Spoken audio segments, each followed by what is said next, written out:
Le fracas du métal contre le plancher de la cabine fendit l'air recyclé comme une détonation.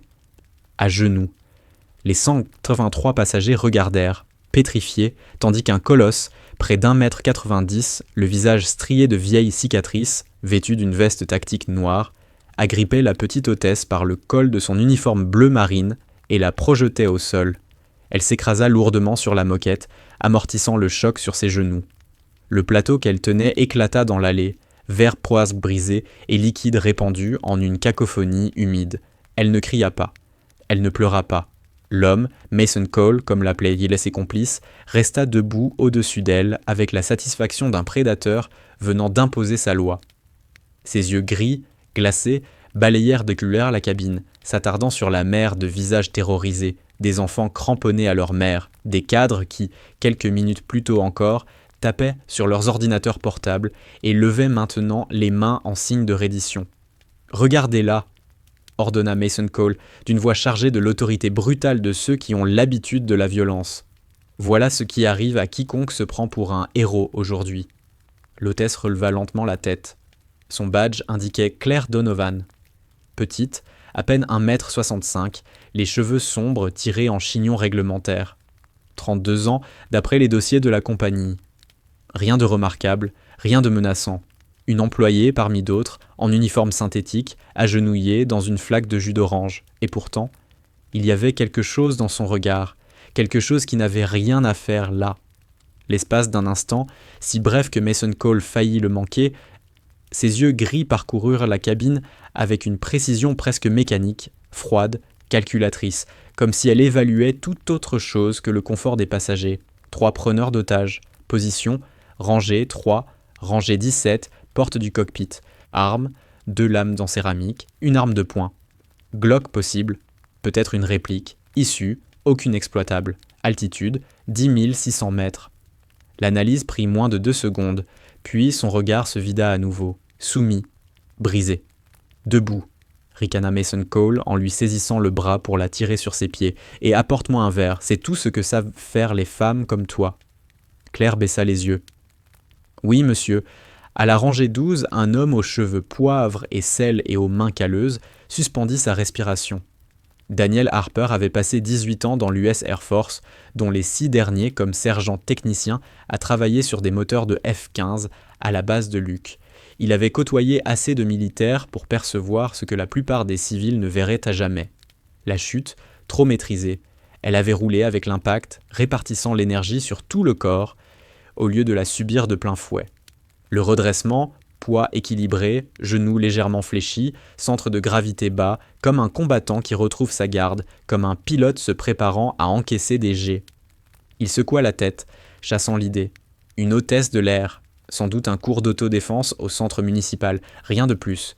Pourtant, au fond de lui, une petite voix murmurait « Il y a quelque chose qui cloche chez cette femme ». Il ignorait encore que, 20 minutes plus tard, cette même voix hurlerait « Je te l'avais dit ». Lorsque le chef des pirates de l'air se tenait à ses pieds et qu'un général 3 étoiles s'apprêtait, un jour, à lui rendre les honneurs, le vol American Airlines 782 avait quitté Chicago O'Hare à 6h45 à destination de Denver, avec une arrivée prévue à 10h30 heure locale. 183 passagers, 4 boîtes à hôtesses, 2 pilotes, un banal vol du mardi matin qui ne le serait plus jamais. La prise de contrôle avait été fulgurante, trop rapide pour susciter la moindre réaction. Mason Cole était sorti des toilettes de première classe au moment précis où le signal des ceintures s'éteignait, avançant avec l'aisance fluide de quelqu'un qui avait déjà répété ce scénario. Ses complices, Victor Hale et Tyler Knox, s'étaient coordonnés à la perfection. L'un bloquant l'office arrière, l'autre forçant l'accès au cockpit grâce à une diversion impliquant un faux malaise. Le commandant Robert Hayes, 23 ans de carrière chez American Airlines, avait été frappé à la tempe avant même d'atteindre le transpondeur d'urgence. Il gisait inconscient dans le cockpit, le sang s'échappant d'une plaie au-dessus de l'œil gauche, tandis que le copilote Mark Reynolds restait sanglé à son siège, poignet entravé, contraint de maintenir le pilote automatique sous le regard menaçant de Tyler Knox. Dans la cabine principale, Mason Cole avait imposé son autorité avec une efficacité brutale. Les lames en céramique, invisibles au détecteur, avaient ni suffi à briser toute velléité de résistance. L'arme à feu, vraie ou non, avait achevé le travail. « Écoutez bien », annonça-t-il en arpentant l'allée centrale, comme un général inspectant ses troupes. « Cet avion est désormais sous notre contrôle. Vous resterez assis. Vous resterez silencieux. Vous ferez exactement ce que nous disons. Et dans 4 heures, vous descendrez tous de cet appareil à San Juan, vivants et en bonne santé. » Un murmure parcourut la cabine. Porto Rico. Asile politique, rançon, sans doute. Quiconque interviendra, poursuivit Mason Cole en s'arrêtant près d'une femme âgée à la rangée 7, servira d'exemple. C'est clair ? 183 têtes acquiescèrent à l'unisson, dans une terreur muette. Tous, sauf un. À la rangée 3 de la première classe, le sénateur Thomas Whitaker, du Montana, analysait la situation avec le sang-froid mathématique d'un politicien chevronné. À 64 ans, il avait survécu à 3 tentatives d'assassinat, à 2 enquêtes parlementaires et à un divorce particulièrement sordide. La peur n'était pas une émotion qu'il fréquentait souvent. « Écoutez-moi bien », lança-t-il en se levant malgré la lame en céramique que Victor Hale pressait contre la gorge d'un passager voisin. « Je suis sénateur des États-Unis. Quoi que vous vouliez, je peux... » Le poing de Mason Cole s'abattit sur sa mâchoire avant qu'il n'achève sa phrase. Le sénateur s'affaissa lourdement dans son siège en cuir, des éclairs explosant derrière ses yeux. « Quelqu'un d'autre souhaite se présenter ?» demanda Mason Cole d'un ton presque aimable. Personne ne répondit. « Parfait. » Il se tourna vers Claire Donovan, toujours debout dans l'allée, son uniforme taché de jus d'orange, les genoux marqués des raflures rosées. « Toi. Un café. Noir. Et dépêche-toi. » Claire inclina la tête et se dirigea vers l'office d'un pas traînant, celui d'une femme brisée. En passant la rangée 8, elle frôla une passagère enceinte, Emily Brooks, qui serrait son ventre arrondi, tandis que des larmes silencieuses coulaient sur ses joues. 7 mois de grossesse. Accouchement prévu en octobre. Elle devait rendre visite à sa mère à Portland pour une fête prénatale. Sans ralentir, Claire posa brièvement la main sur son épaule. Personne ne remarqua le geste. Mais Emily, elle, le sentit. Une pression courte, ferme. Un message muet, transmis par le seul contact. « Je te vois, tiens bon. » Dans l'office, les mains de Claire se mirent en mouvement avec une précision automatique.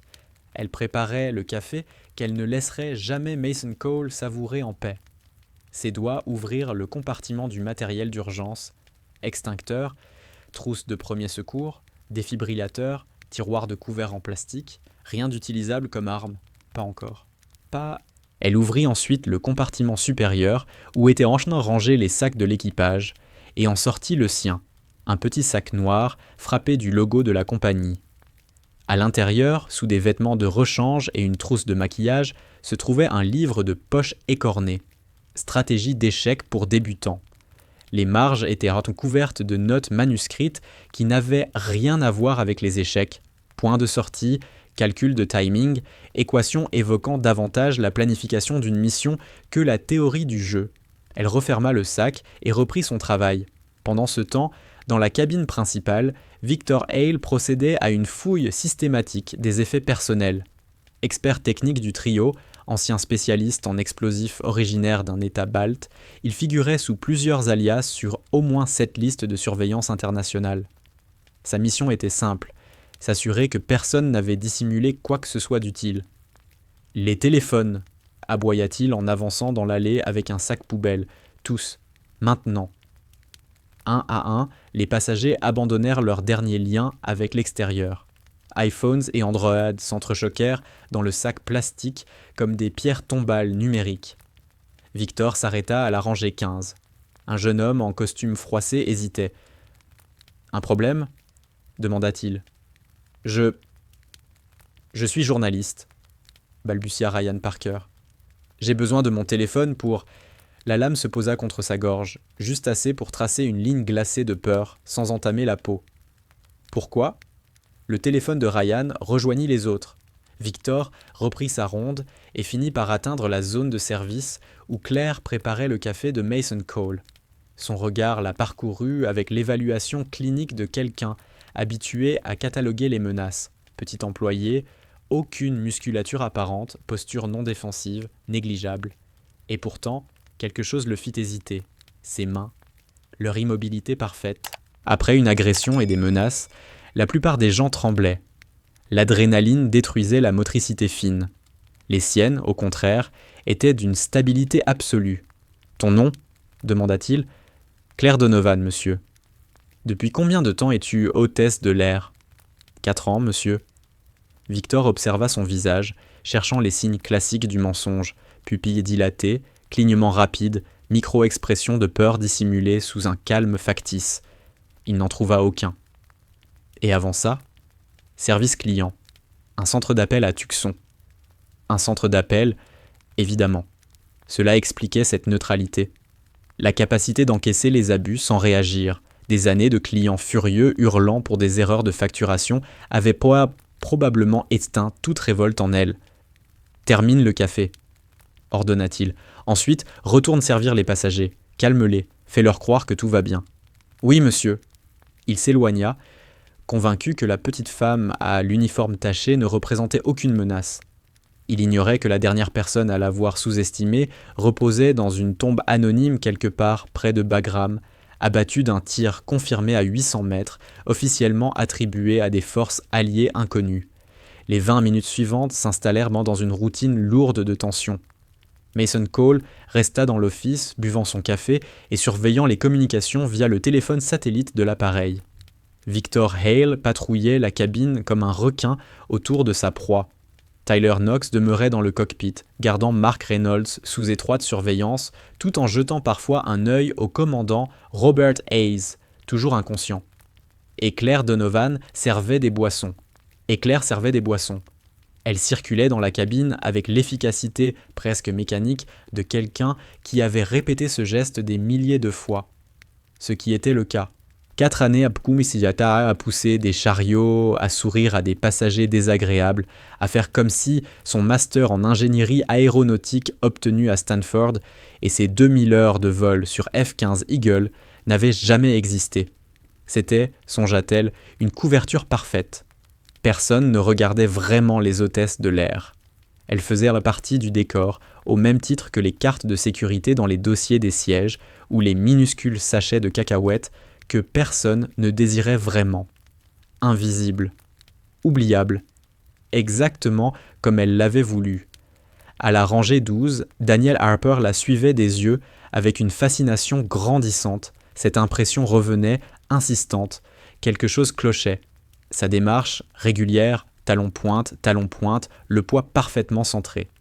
Rien à voir avec les petits pas prudents imposés par des chaussures à talons réglementaires, mais plutôt l'allure assurée de quelqu'un habitué à garder l'équilibre dans des environnements instables, comme un avion de chasse encaissant 7G dans un virage de combat.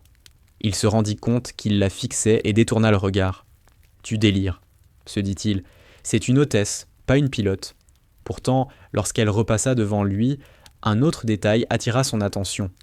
La montre à son poignet gauche.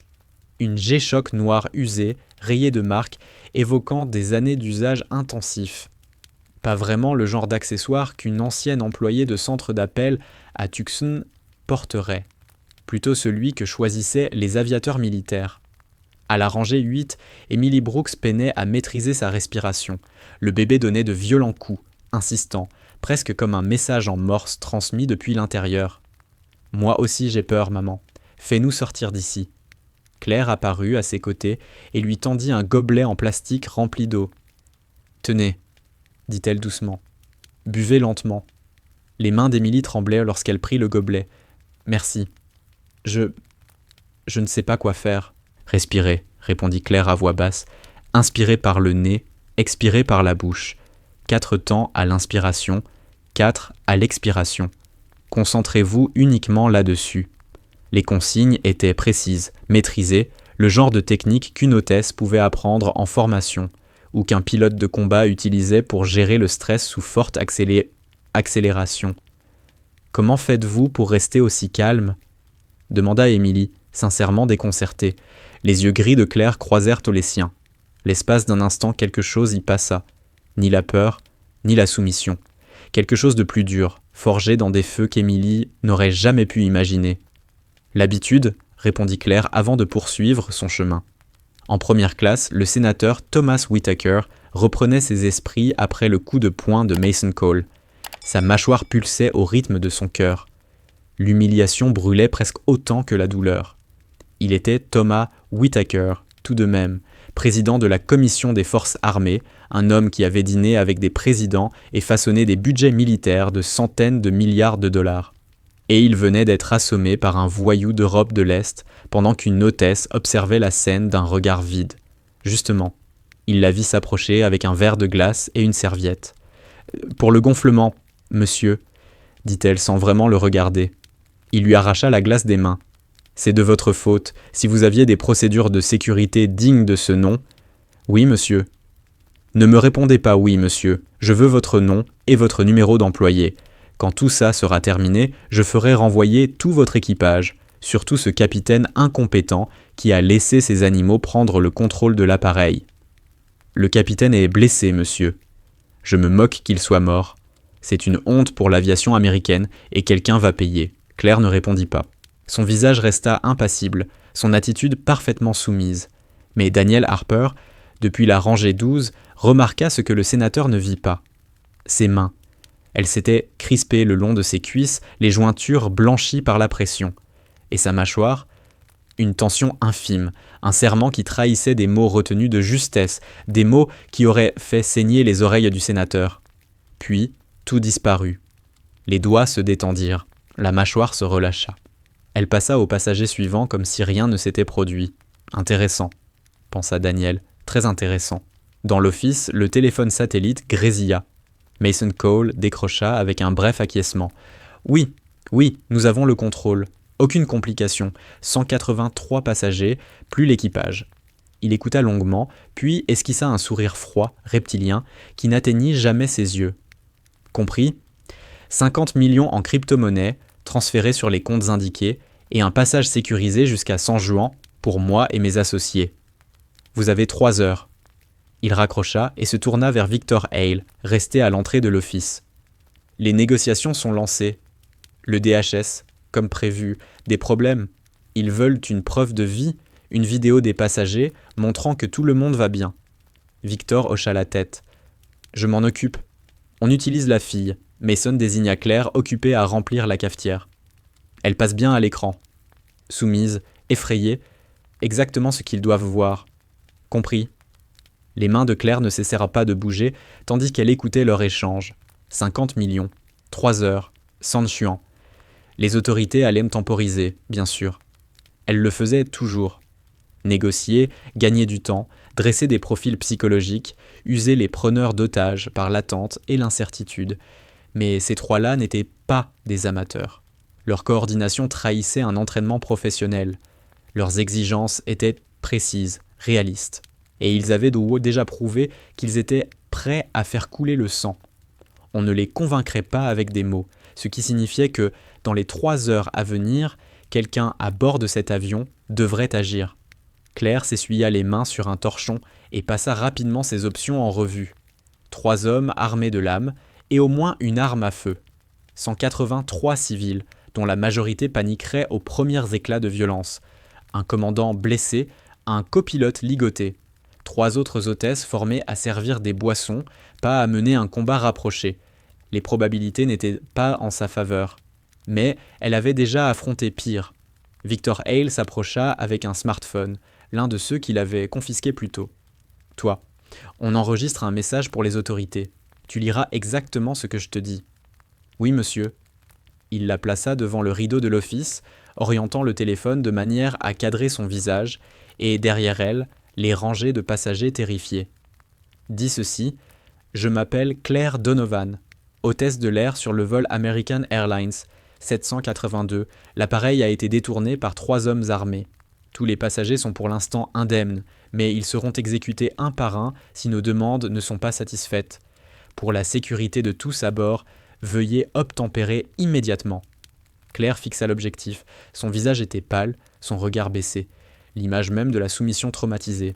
« Je m'appelle Claire Donovan, » commença-t-elle, la voix légèrement tremblante. « Hôtesse de l'air sur le vol American Airlines 782. L'appareil a été détourné par 3 hommes armés. Elle s'interrompit, comme pour reprendre courage, puis poursuivit. Tous les passagers sont pour l'instant indemnes, mais ils seront. Une larme glissa le long de sa joue, parfaite, exactement au bon moment. Exécutés un par un, si nos demandes ne sont pas satisfaites. Pour la sécurité de tous à bord, veuillez obtempérer immédiatement. Victor mit fin à l'enregistrement, satisfait. Bien. Très convaincant. Il s'éloigna pour transmettre la vidéo, laissant Claire seule dans l'office. La larme, elle, était bien réelle, mais pas pour les raisons qu'il imaginait. C'était une larme de frustration, de colère contenue, soigneusement enfermée, car en 4 années à se cacher, à jouer un rôle, à prétendre être quelqu'un d'autre, c'était l'instant qu'elle avait le plus redouté, celui où la violence surgissait autour d'elle et où elle devait choisir entre préserver sa couverture ou protéger des innocents. Elle pensa à Evan, 8 ans, rangé 6, serrant contre lui un dinosaure en peluche et faisant tout pour ne pas pleurer. Elle pensa à Emily, enceinte de 7 mois, dont l'enfant ne verrait jamais le jour si ce vol se terminait dans le chaos.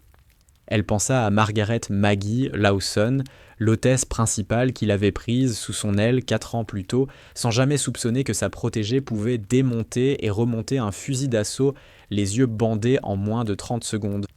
Et elle pensa à la promesse qu'elle s'était faite en quittant l'Air Force. Plus de violence, plus de mort. Quoi qu'il arrive, je mènerai une vie normale. Mais certaines promesses, comprit-elle, étaient faites pour être brisées. Dans la cabine principale, l'atmosphère avait changé. La terreur brute s'était muée en une angoisse sourde, étouffante. Les passagers avaient intégré leur sort, accepté, provisoirement, qu'ils dépendaient du bon vouloir de 3 hommes armés. Certains priaient en silence. D'autres fixaient les nuages par les hublots qui semblaient en dessous d'un infiniment lointain. Quelques esprits plus analytiques tentaient de calculer leurs chances de survie à partir de statistiques de détournement à moitié oubliées, glanées dans des documentaires télévisés. Tyler Knox sortit du cockpit, le visage animé d'une excitation fébrile. Le plus jeune des 3, à peine 25 ans, instable, débordant de cette énergie nerveuse propre à ceux qui aiment la violence pour elle-même. Là où Mason Cole faisait preuve d'un professionnalisme glacial et Victor Hale d'une précision méthodique, Tyler fonctionnait à l'instinct pur, à l'agression brute. Le pilote automatique tient, annonça-t-il à Mason Cole. Le copilote coopère. Le commandant est toujours inconscient. Bien. Des problèmes avec les passagers? Le regard de Tyler balaya la cabine à la recherche d'une cible. Il s'arrêta sur Evan, l'enfant de 8 ans, qui avait cessé de pleurer mais hoquetait encore, retenant ses sanglots. « Celui-là m'énerve », dit-il en le désignant. La mère de l'enfant, une femme maigre, au regard voilé par la peur, entoura Evan de ses bras. « S'il vous plaît, il a juste peur. Il va se taire, je vous le promets. » Tyler s'avança vers eux avec la grâce prédatrice d'un chat approchant une souris acculée. « Je n'aime pas les promesses, j'aime les résultats. Laissez-le tranquille. » La voix venait de derrière lui, douce mais chargée d'une fermeté nouvelle. Tyler se retourna et découvrit Claire, debout dans l'allée, lui barrant le passage. Elle était toujours petite, toujours vêtue de son uniforme taché, toujours l'allure d'une employée terrifiée. Mais quelque chose avait changé dans ses yeux. « Qu'est-ce que tu viens de dire ?» demanda-t-il amusé. « J'ai dit, laissez-le tranquille. C'est un enfant. Il ne peut pas contrôler sa peur. »« Et tu crois pouvoir me dire quoi faire ?» répliqua Tyler Knox. « Non, monsieur. » Elle baissa de nouveau les yeux. La défiance disparut aussi vite qu'elle était apparue. « C'est juste un petit garçon. Si vous avez besoin de crier sur quelqu'un, criez sur moi. » Tyler la dévisagea longuement, cherchant à déterminer s'il s'agissait de courage ou de pure stupidité. D'après son expérience, la frontière entre les deux était souvent inexistante. « T'as du culot, je te l'accorde. » Il s'approcha encore, envahissant son espace personnel. « La plupart des gens n'osent pas me répondre. Tu sais ce qui arrive à ceux qui me répondent ?» Claire resta silencieuse. « Ils se font mal. Toujours rien. » La main de Tyler jaillit et agrippa le col de son uniforme, l'attirant brutalement vers lui. Elle sentit son haleine, café rance mêlée à une odeur chimique âcre. Ses pupilles étaient dilatées, ses gestes nerveux, saccadés. Il était sous l'emprise de quelque chose, et cela le rendait bien plus imprévisible que ses comparses. « Je pourrais te faire très mal, là, maintenant, » murmura-t-il, « tellement mal que tu me supplierais d'arrêter. Et personne dans cet avion ne lèverait le petit doigt pour t'aider. Tu sais pourquoi ? La voix de Claire demeura calme. Parce qu'ils ont peur. Parce qu'ils connaissent leur place. Il la repoussa violemment, la faisant trébucher en arrière. Maintenant, retourne travailler, et si j'entends encore un mot sortir de ta bouche, je ferai en sorte que tu sois la première à quitter cet avion. Compris ? Oui, monsieur. Il s'éloigna, encore en quête d'une proie, mais momentanément rassasié par cette démonstration de domination. Derrière lui, les passagers expirèrent d'un même souffle, un souffle qu'ils ne s'étaient même pas rendu compte de retenir. À la rangée 12, les mains de Daniel Harper tremblaient, pas de peur, de reconnaissance. Il avait vu ce qui venait de se passer, la façon dont Claire avait attiré l'attention de Tyler loin de l'enfant, la manière dont elle avait absorbé sa violence, l'avait détourné, neutralisé. Ce n'était pas l'instinct d'une hôtesse protégeant un passager, c'était un sacrifice tactique, un réflexe de soldat. La turbulence frappa sans prévenir, une poche d'air brutale secoua l'appareil comme un chien secouant un jouet. Les passagers hurlèrent, les coffres à bagages vibrèrent. Victor Hale chancela contre un dossier de siège, laissant échapper sa lame en céramique. Claire, elle, ne bougea pas. Alors que tous perdaient l'équilibre, elle resta debout, dans l'allée, genoux légèrement fléchis, le corps absorbant les secousses avec l'aisance instinctive de quelqu'un ayant passé des milliers d'heures dans des conditions de vol instables. Comme un pilote dans un avion de chasse en manœuvre de combat. Comme Daniel lui-même avait appris à tenir debout autrefois sur le pont mouvant d'un porte-avions. Leurs regards se croisèrent à travers la cabine, l'ancien sergent de l'Air Force et l'énigme en uniforme d'hôtesse.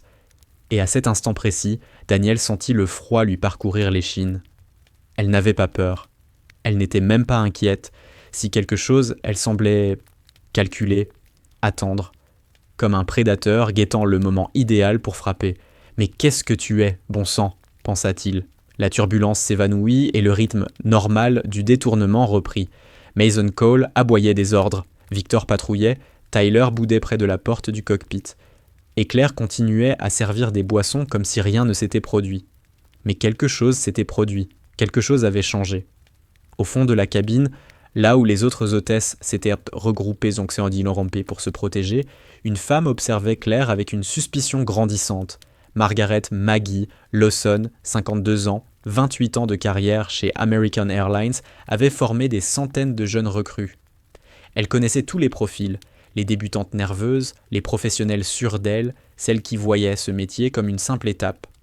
Elle avait vu des lâches et des héros, des effondrements et des actes de bravoure, mais jamais quelqu'un comme Claire Donovan. En 4 années de travail, côte à côte, Maggie avait toujours senti qu'il y avait quelque chose de différent chez cette jeune femme discrète.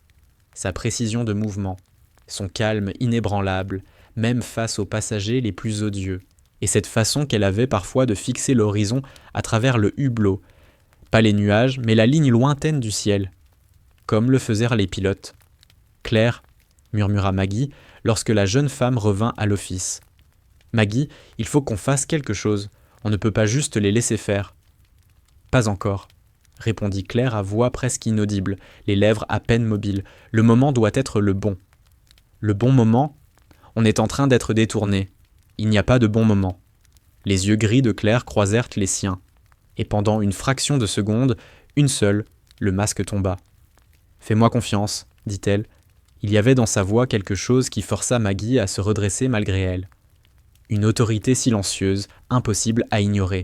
« J'ai un plan. » Puis le masque se remit en place, la tête baissée, les épaules rentrées, l'hôtesse soumise. Mais Maggie avait vu assez. Elle ignorait quel était le secret de Claire. Mais elle savait une chose avec une certitude absolue. Ces pirates de l'air avaient-ils fait une erreur monumentale en choisissant ce vol ? La confrontation suivante arriva plus vite que quiconque ne l'aurait imaginé. Le docteur Michael Grant, chirurgien traumatologue du Portland Medical Center, surveillait l'état du commandant Robert Hayes à travers la porte du cockpit chaque fois que Tyler l'y autorisait. La respiration du commandant devient irrégulière, sa peau est anormalement pâle. Ce sont des signes classiques d'un hématome sous-dural en formation. Il a besoin de soins médicaux immédiats, déclara le docteur Michael Grant en rejoignant Mason Cole dans l'office. S'il y a une hémorragie cérébrale, il peut mourir dans l'heure. Mason ne leva même pas les yeux de son téléphone satellite. Pas mon problème. Ça devrait l'être. S'il meurt, vous aurez une accusation de meurtre en plus du détournement, et les autorités ne négocient pas de la même manière quand il y a des morts. Cette fois, Mason releva la tête. Il détailla le médecin. La soixantaine passée, lunettes à monture fine, des mains souples qui n'avaient jamais connu le travail manuel, mais une assurance tranquille, celle de quelqu'un qui avait été l'homme le plus compétent de la pièce pendant 40 ans. De quoi avez-vous besoin ? D'accéder au cockpit, 5 minutes pour l'examiner, et si nécessaire, une intervention d'urgence pour réduire la pression intracrânienne. Vous voulez faire de la chirurgie cérébrale à 10 000 mètres d'altitude. Je veux éviter une mort qui compliquerait sérieusement votre situation. Mason réfléchit. Il n'était pas stupide, le médecin avait raison. Un otage mort changeait totalement la donne. 5 minutes. Victor vous surveille. Le docteur acquiesça et se dirigea vers le cockpit. Arrivé à hauteur de Claire, il s'arrêta. Vous, quelle est votre formation en premier secours ? RCP de base et procédure d'urgence, monsieur. Suffisant. Venez avec moi, j'aurai peut-être besoin d'une paire de mains en plus. Ils entrèrent ensemble dans le cockpit, Victor sur leurs talons, lame à la main. L'espace était exigu, saturé d'instruments, à peine assez grand pour 4 personnes. Le commandant Robert Hayes était affaissé dans son siège, inconscient. Le copilote Mark Reynolds restait figé aux commandes, les poignets rougis par les liens en plastique. Le docteur commença son examen. Pupille, pouls, fréquence respiratoire.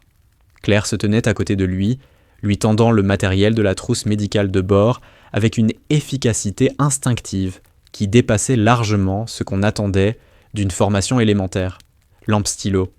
Elle la lui remit aussitôt, du gaz déjà prête dans son autre main.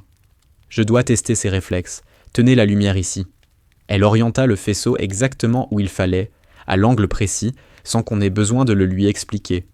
Le docteur lui lança un regard bref, interrogateur. « Vous avez une formation médicale ?»« Juste les premiers secours, monsieur. Ce n'est pas une position de premier secours. C'est de l'assistance chirurgicale. » Claire ne répondit pas. Le médecin reprit son examen, mais le doute demeura. Dans un coin, Victor observait la scène avec une inquiétude croissante. Quelque chose clochait chez cette femme. Sa façon de manier le matériel, son absence totale de réaction face à l'état du commandant. Même des étudiants en médecine pouvaient blêmir devant un traumatisme crânien. Elle n'avait pas scié. « Il est stable pour l'instant », annonça finalement le docteur Grant. « Probable commotion, mais je ne pense pas qu'il y ait une hémorragie. Il lui faut toutefois un hôpital, et vite. »« Alors espérons que le DHS se dépêche, » répondit Victor. « Retour à la cabine. » Ils ressortirent, Claire fermant la marche. En franchissant la porte du cockpit, ses yeux balayèrent une dernière fois le tableau de bord. Altitude, 34 000 pieds, cap 270, vitesse 412 nœuds, carburant 3 heures restantes.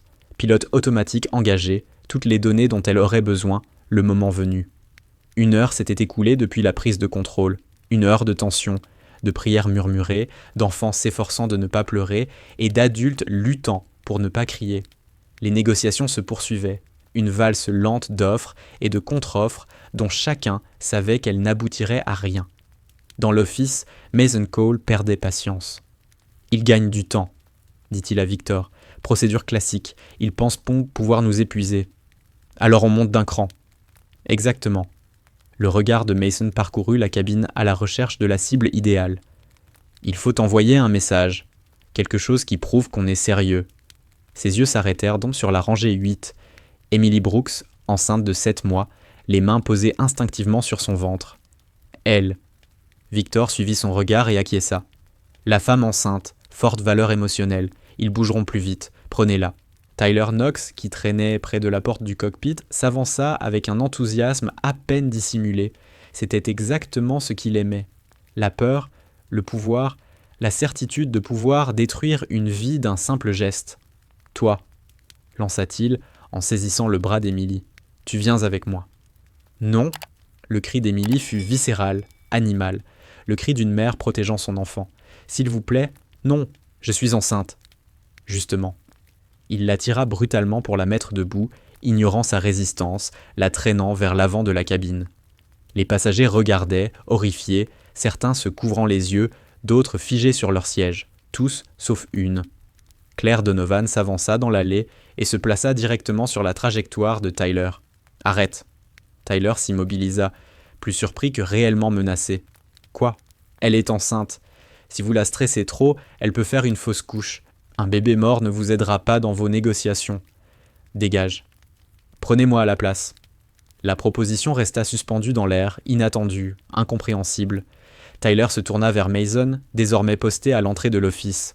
« Elle n'a pas tort, » dit Mason. « La femme enceinte a plus de valeur vivante et en bonne santé. Prenez l'hôtesse. » Tyler repoussa Emily dans son siège et attrapa Claire à la place, l'attirant vers lui. « Très bien.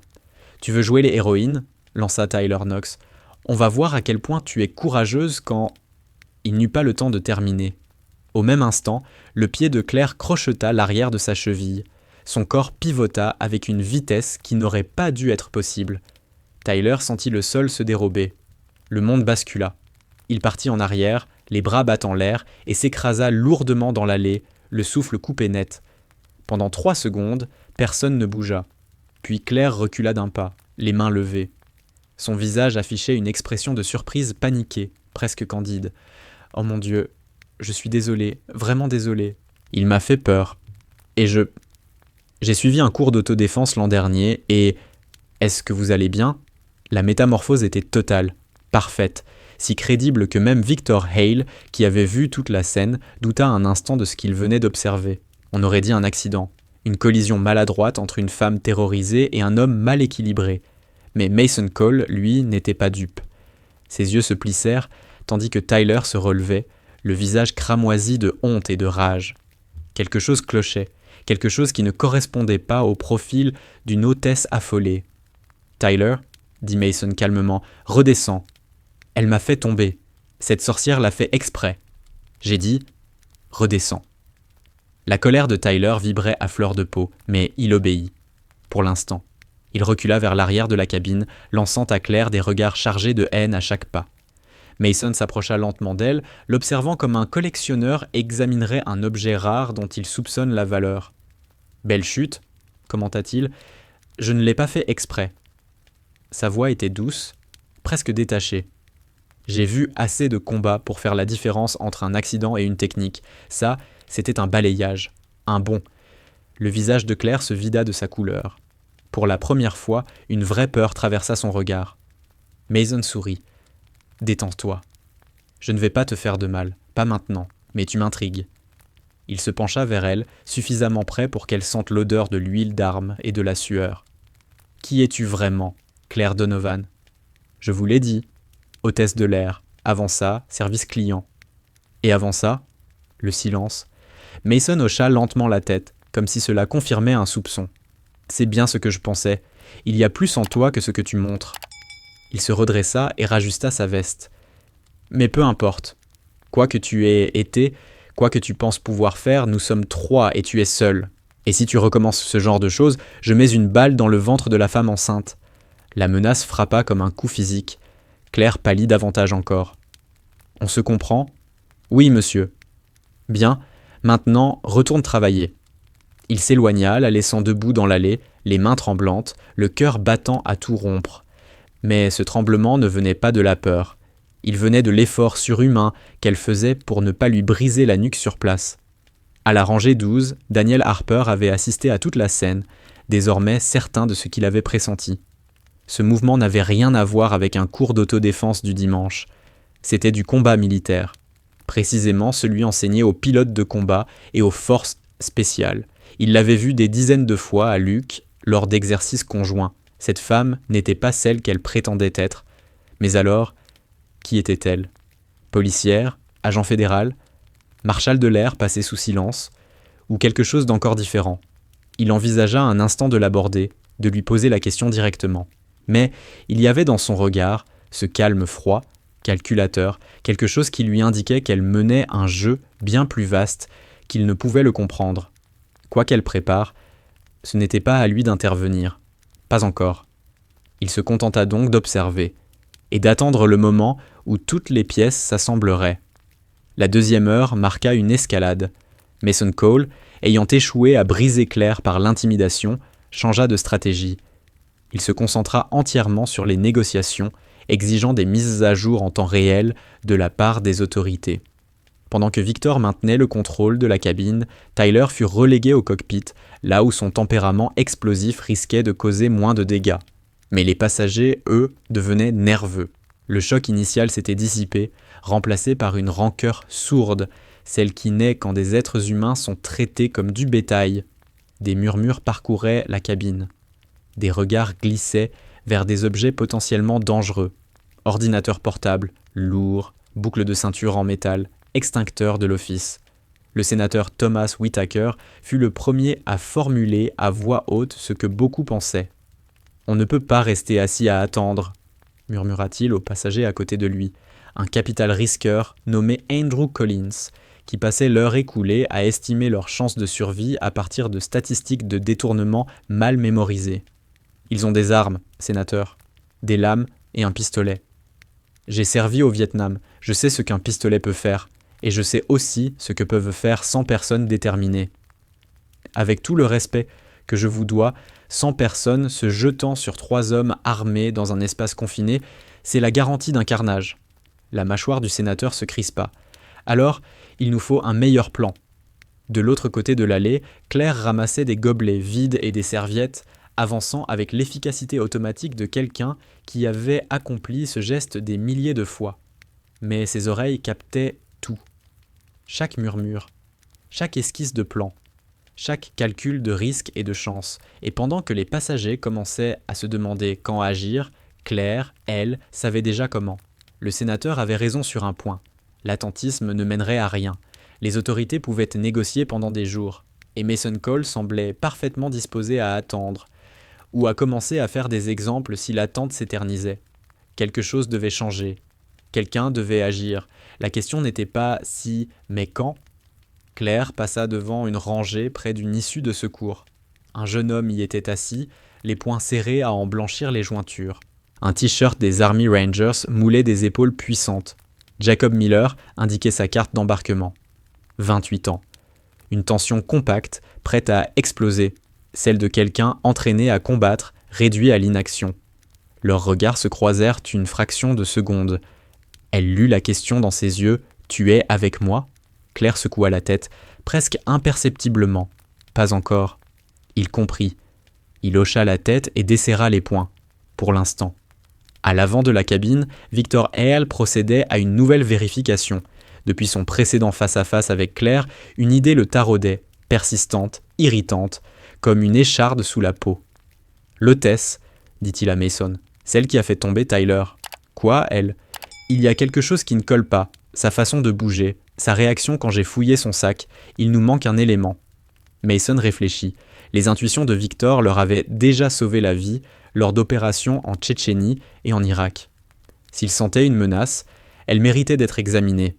« Fouille-la à nouveau, à fond. » Victor traversa la cabine en direction de l'office, où Claire réapprovisionnait le chariot. Elle le vit arriver et se raidit à peine, un réflexe si subtil qu'il serait passé inaperçu pour quiconque n'était pas aux aguets. « Main contre le mur », ordonna Victor. « Écarte les jambes. » Les passagers observèrent en silence, mal à l'aise, tandis qu'il procédait à une palpation méthodique. Ses gestes étaient précis, professionnels, à la recherche d'une arme dissimulée ou d'un dispositif de communication. Il ne trouva rien, mais il remarqua autre chose. « C'est quoi ça ?» Ses doigts venaient d'effleurer son épaule gauche, là où le tissu recouvrait une zone de relief anormal. « Une vieille blessure », répondit Claire trop vite. « Une brûlure, un accident de cuisine. » Victor scruta son visage. Elle mentait bien, très bien, mais pas parfaitement. « Enlève ta veste. Je préférerais éviter. » Ce n'est pas une demande. La cabine s'était figée. 183 paires d'yeux fixés sur eux, sentant qu'un point de rupture approchait. Les mains de Claire se posèrent sur les boutons de sa veste, lentement, délibérément, un bouton après l'autre, mais avant qu'elle n'ait le temps de l'enlever, une agitation éclata au fond de la cabine. Jacob Miller venait de décider qu'il ne patienterait plus. « Maintenant !» cria-t-il en se jetant sur Tyler Knox qui sortait à peine du cockpit. « À terre !» L'effet fut immédiat. et chaotique. Une demi-douzaine de passagers, des hommes qui, jusque-là, s'étaient coordonnés à voix basse, bondirent de leur siège et se ruèrent sur le preneur d'otages le plus proche. Victor pivota, l'âme étincelante, des cris déchirèrent l'air tandis que les deux camps s'entrechoquaient. Un instant, il sembla que les passagers pourraient l'emporter. Jacob avait plaqué Tyler contre la porte du cockpit. Deux hommes d'affaires luttaient avec Victor, tentant de lui arracher sa lame. Un ancien marine s'était jeté sur Mason, qui portait la main à son arme. Mais les pirates de l'air avaient déjà vécu ce scénario. Ils s'y étaient entraînés. La lame de Victor trouva sa cible.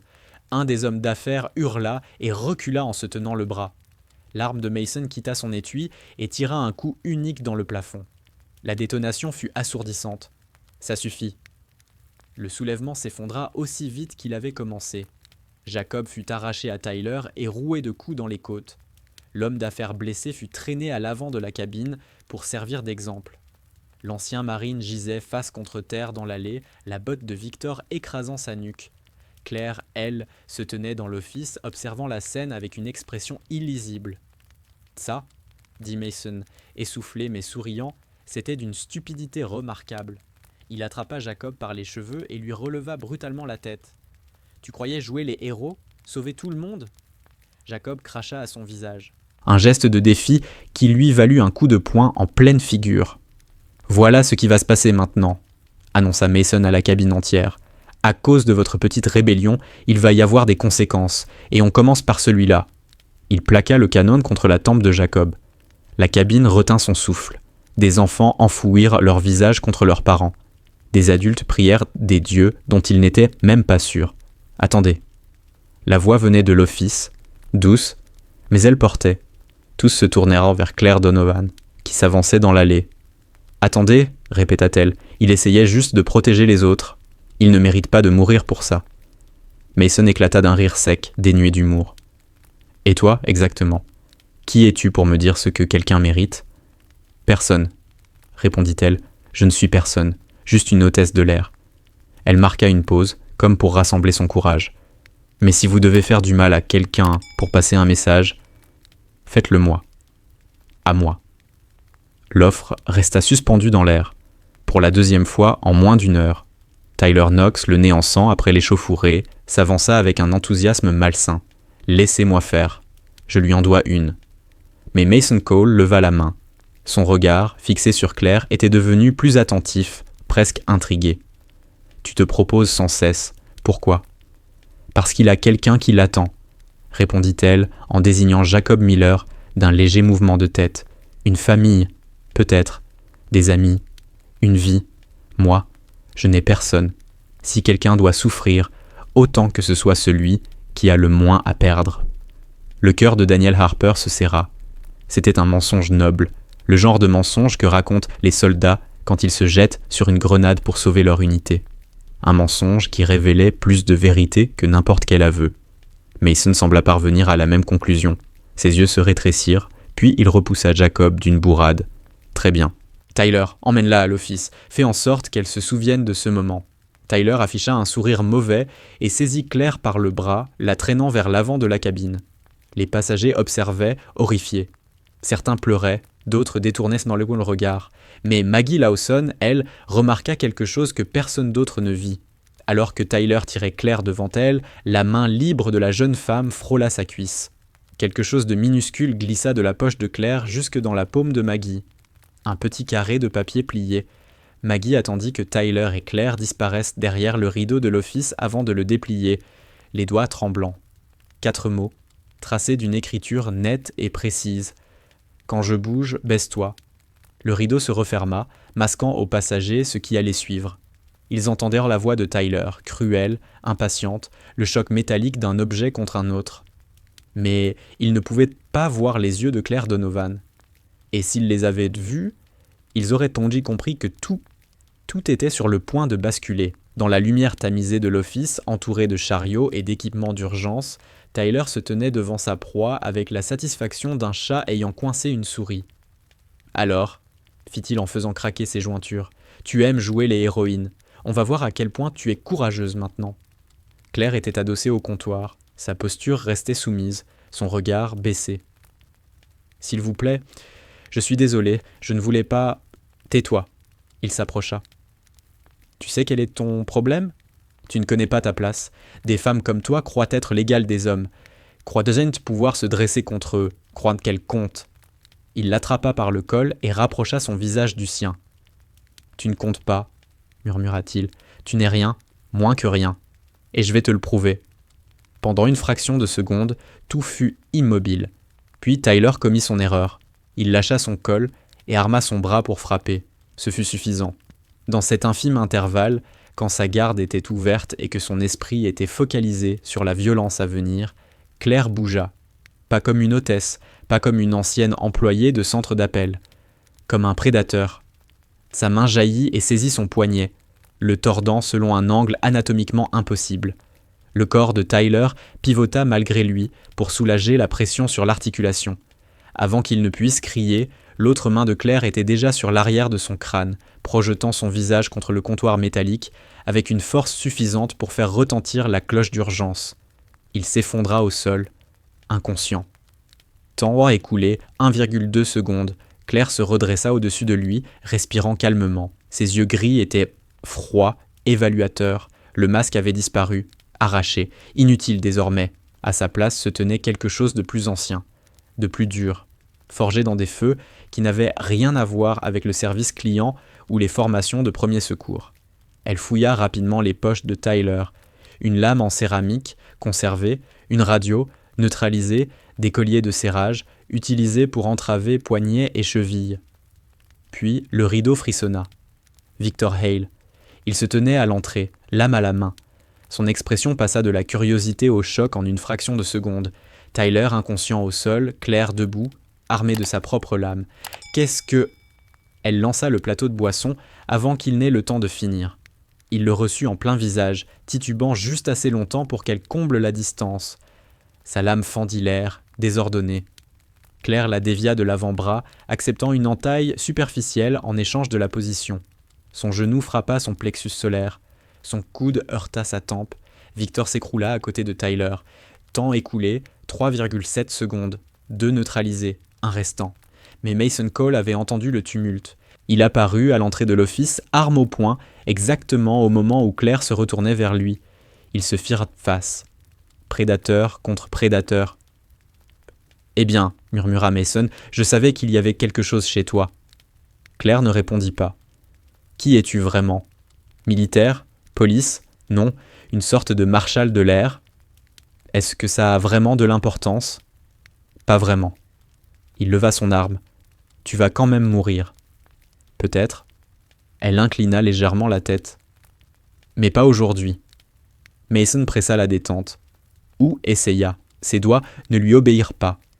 Un engourdissement brutal envahit sa main, son bras s'affaissa, et le monde sembla basculer de travers. Il baissa les yeux. Une aiguille dépassait de son cou. Une petite seringue, dissimulée dans la paume de Claire, injectée durant cet instant de face-à-face où toute l'attention était braquée sur le pistolet. « Sédatif », dit-elle calmement. « Tirez de la trousse médicale d'urgence. Action rapide, vous serez inconscient dans environ 3 secondes. » La bouche de Mason Cole s'ouvrit pour répondre, mais seul un gargouillis en sortit.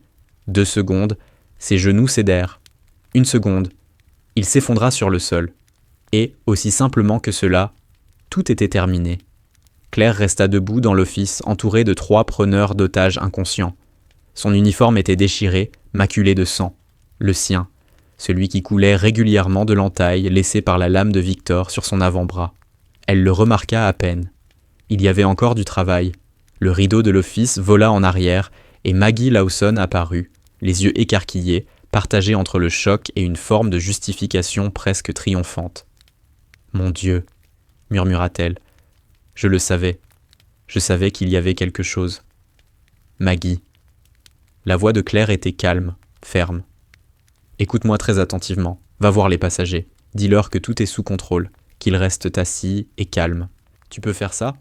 Maggie hocha la tête mécaniquement, obéissant à l'autorité contenue dans cette voix sans même s'en rendre compte.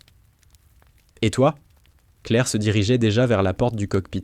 « Je dois piloter cet avion. » La porte s'ouvrit sur Mark Reynolds, toujours sanglé à son siège, les poignets entravés, la fixant avec une incrédulité totale.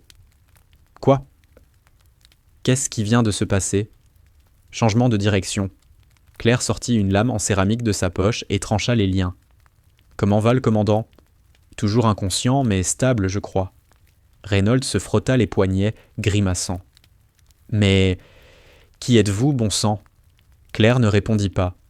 Elle glissait déjà dans le siège du commandant, ses mains parcourant le tableau de bord, avec une aisance née de longues années de pratique. Altitude, 33 000 pieds, cap 285, carburant 2h15 restantes. Portland à 1h20. Elle saisit la radio. Portland Control, ici le vol American Airlines 782. Nous demandons une priorité d'atterrissage. Nous avons une urgence médicale et une situation de sécurité désormais maîtrisée. Service d'urgence requis à l'arrivée. La radio grésilla. American Airlines 782. Confirmez votre situation. Nous vous avons répertorié comme appareil détourné. Détournement neutralisé, 3 suspects maîtrisés. Plusieurs blessés nécessitant une prise en charge médicale. Demandons priorité immédiate. Un silence. American Airlines 782, confirmez l'identité de la personne effectuant cette transmission. Le regard de Claire se posa sur la vitre du cockpit où les nuages s'étendaient à perte de vue. Pendant 4 ans, elle avait évité cet instant. 4 ans à se cacher, à jouer un rôle, à tenter d'être quelqu'un qu'elle n'était pas. Mais certaines vérités ne restent pas enfouies indéfiniment. Major Claire Donovan, United States Air Force à la retraite, numéro de service 707.426, indicatif Nightwolf. J'ai pris le contrôle de l'appareil et je demande l'autorisation d'atterrir. Le silence à la radio sembla durer une éternité. Puis, une voix différente se fit entendre, plus âgée, plus grave. Nightwolf. Est-ce vraiment vous ? Général Richard Callahan, répondit Claire doucement. Ça fait longtemps. 4 ans. La voix du général vibrait d'émotion. Nous pensions que, enfin, peu importe. Pouvez-vous poser cet appareil ? Claire regarda les instruments, puis l'horizon, puis ses propres mains, solides comme la pierre sur les commandes. Mon général, j'ai posé des F-16 sur des ponts de porte-avions en pleine tempête. Je pense pouvoir gérer un 737. Un son qui ressemblait à un rire passa sur les ondes. Reçu, Nightwolf. Autorisation d'atterrissage prioritaire accordée. Piste 16 droite. Les secours seront en place. Et... bienvenue parmi nous. Les mots restèrent suspendus tandis qu'elle ajustait le cap et lançait la procédure de descente. Derrière elle, Mark Reynolds la fixait, partagée entre l'admiration, la confusion et la certitude grandissante d'avoir été témoin de quelque chose qui marquerait toute sa carrière.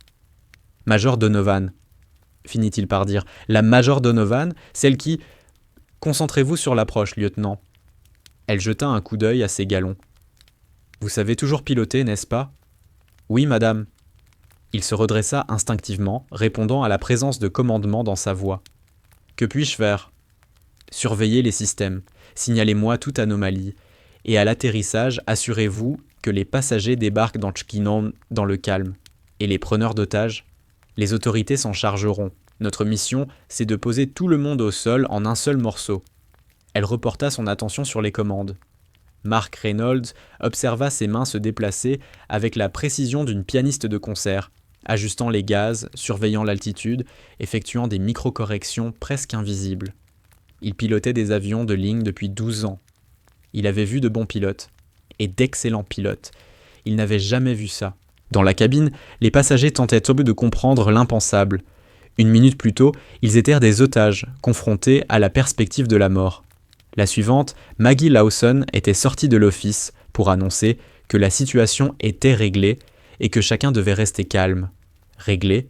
Par qui ? Comment ? Les réponses circulaient manche par fragments, murmurées de rangée en rangée. C'est l'hôtesse qui a fait ça. Quelle hôtesse ? La petite, Claire. Elle les a tout neutralisés. C'est impossible.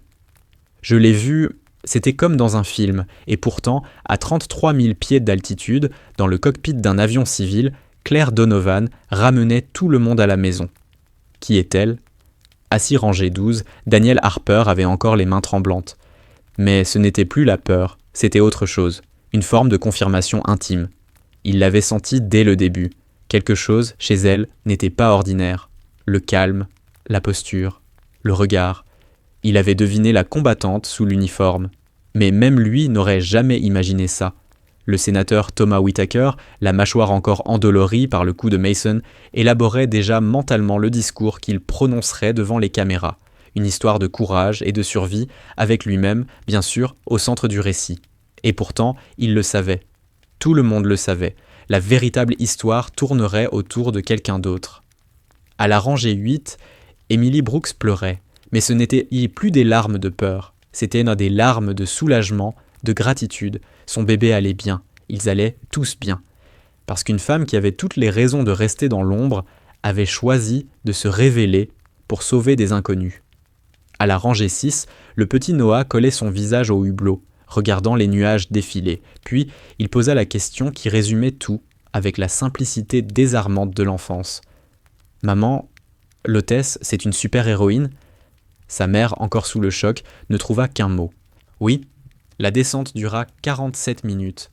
47 minutes durant lesquelles Claire Donovan, Major Claire Donovan, indicatif Nightwolf, guida le Boeing 737 à travers la météo, le trafic aérien et le chaos des procédures d'urgence avec la même précision froide qu'elle utilisait autrefois pour guider des missiles vers leur cible.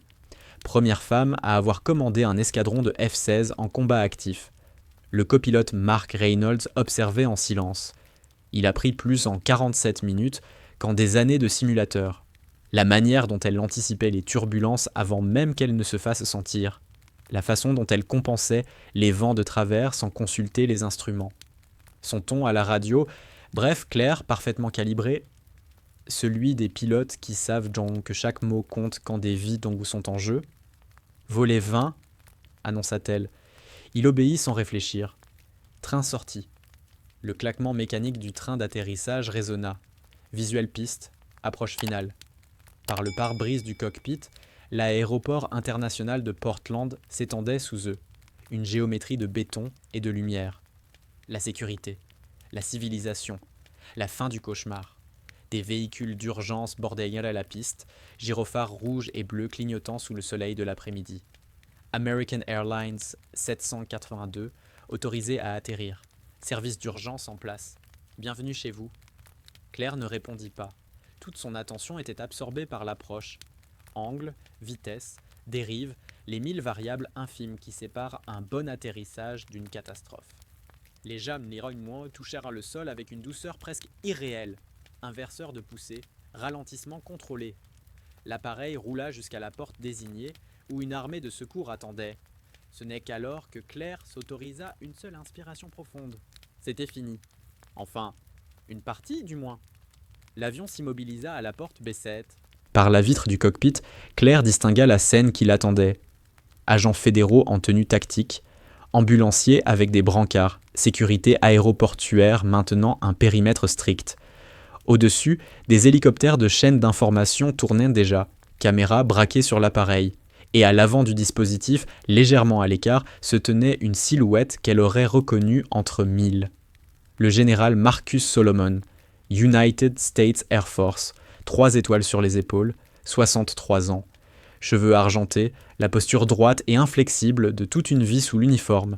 Il avait été son commandant pendant la campagne de Syrie, l'homme qui avait accroché ses étoiles d'argent sur sa poitrine, celui qui avait signé la recommandation pour sa Distinguished Flying Cross, celui qui avait tenté de la dissuader lorsqu'elle avait annoncé sa démission, 4 ans depuis leur dernière rencontre, 4 ans depuis qu'elle avait quitté tout ce qu'elle connaissait.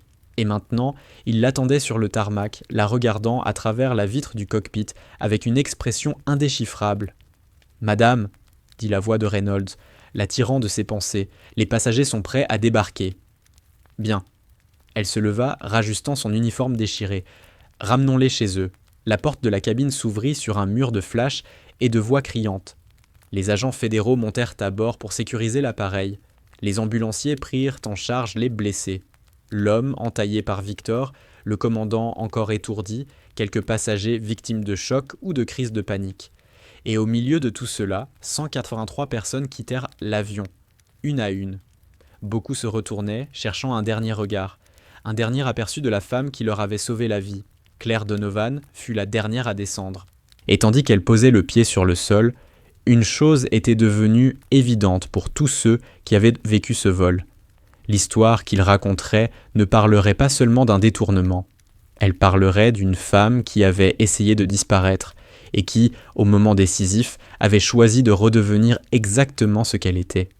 Elle resta un instant immobile, dans l'embrasure de la porte, découpée par la lumière de la cabine. Son uniforme était déchiré, taché de sang, ses cheveux sombres s'échappaient du chignon réglementaire. Elle n'avait plus l'allure impeccable de l'officier qu'elle avait été autrefois. Elle ressemblait à autre chose, à quelqu'un de profondément humain. Le général Marcus Solomon s'avança au pied de l'escalier. Son visage demeurait parfaitement neutre, mais ses yeux gris et acérés qui avaient traversé 3 guerres et une centaine de crises, brillaient d'une émotion qu'il ne cherchait même pas à masquer. « Major Mitchell, » dit-il avec solennité. « Mon général, » répondit-elle. Ils se firent face sur le tarmac, entourés du tumulte. Sirènes, voix, hélicoptères, et pourtant enfermés dans une bulle de silence qui n'appartenait qu'à eux.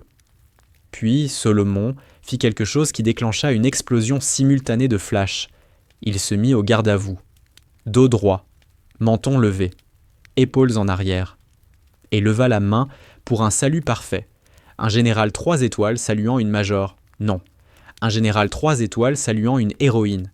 La main de Raven se leva automatiquement, portée par une mémoire musculaire gravée par des milliers de répétitions. Elle sentit ses yeux s'embuer. Depuis quand pleurait-elle ? « Bon retour, fantôme, » murmura Solomon. « Je ne suis jamais vraiment parti, mon général, » répondit-elle d'une voix légèrement brisée, pas complètement. Ils abaissèrent leur salut en même temps. Et pendant 1 seconde, ils ne furent plus ni général ni major. Juste 2 soldats qui avaient trop vu et trop peu parlé. Solomon s'écarta ensuite, désignant la foule retenue derrière le périmètre de sécurité. « Les tiens t'attendent. » Raven se tourna vers eux. 183 visages, certains en larmes, d'autres souriants. Beaucoup encore sous le choc, mais tous la regardaient avec la même expression, celle de gens qui avaient cru mourir et avaient trouvé le salut. Emily Brooks se fraya un passage dans la foule, son ventre arrondi ouvrant la voie. « Miss Mitchell, Major Mitchell, je ne sais pas comment... » « Vous n'avez rien à dire, » l'interrompit Raven avec douceur. « Prenez soin de ce bébé. »« Je le ferai, » sanglota Emily. « Je vais l'appeler comme vous, Raven, si ça vous va. » Quelque chose se fissura sur le visage de Raven, cette muraille de contrôle qu'elle maintenait depuis des années. « C'est trop, » murmura-t-elle. « Donnez-lui le nom de quelqu'un que vous aimez. »« C'est ce que je fais. » Avant qu'elle ne puisse répondre, un petit corps se détacha de la foule.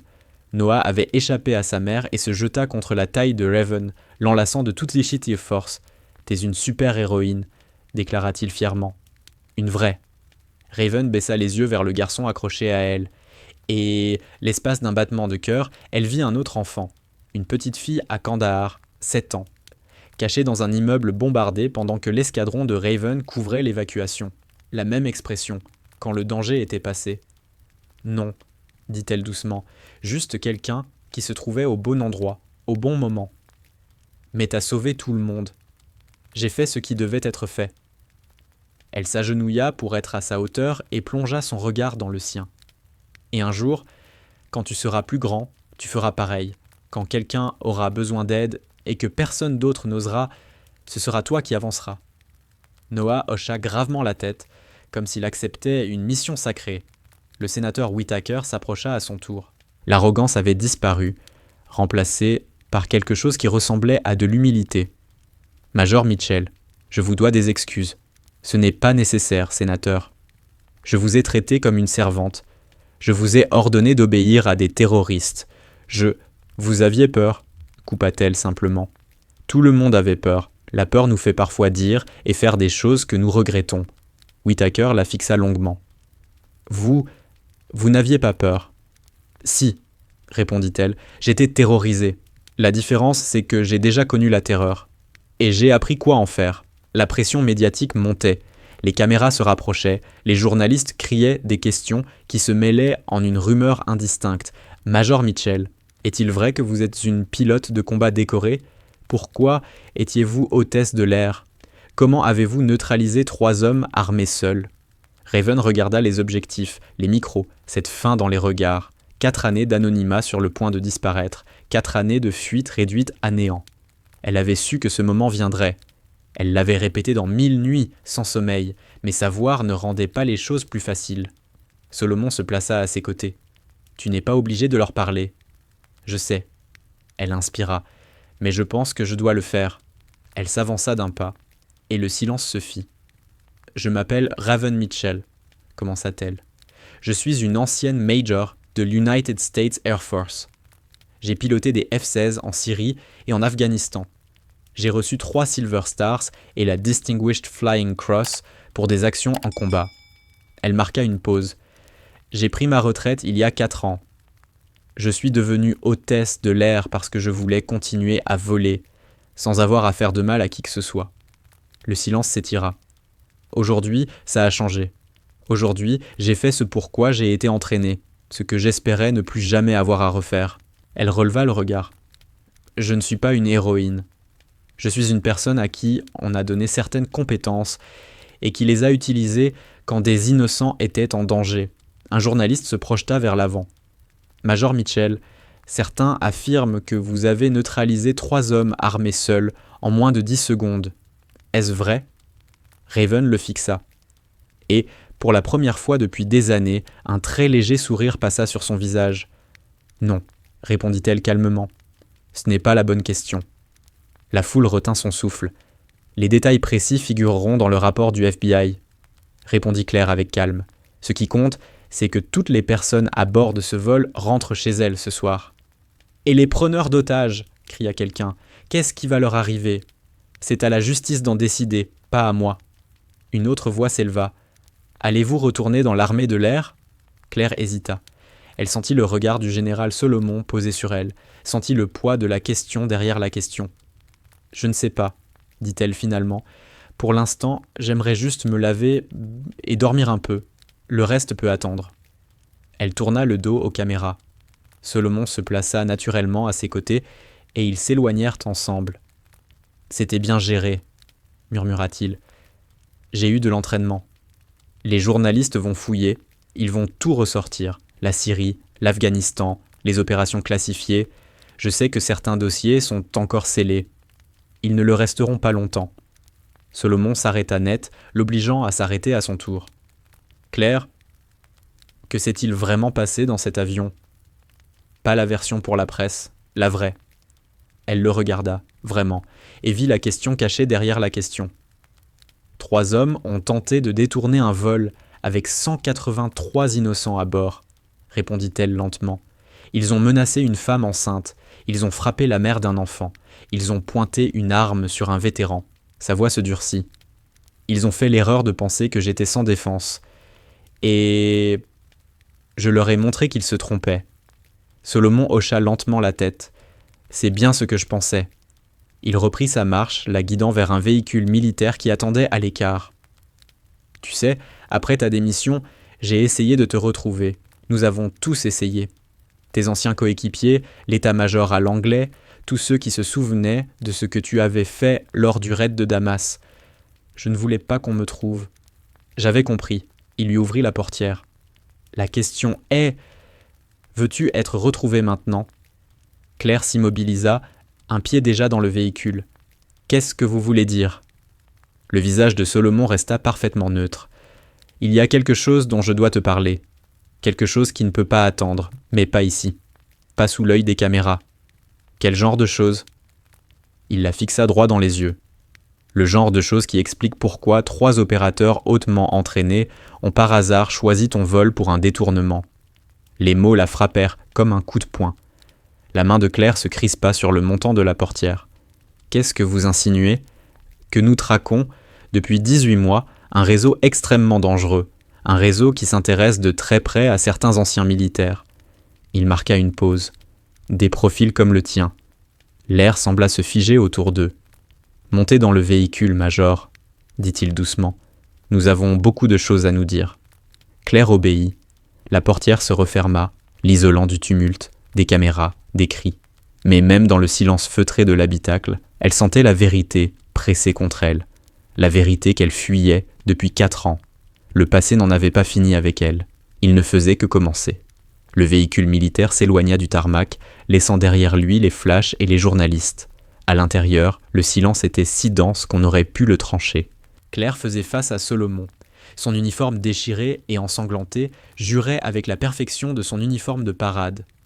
L'entaille à son avant-bras avait été bandée à la hâte par un secouriste, mais le sang commençait déjà à traverser la gaze blanche. Elle ne s'en souciait guère.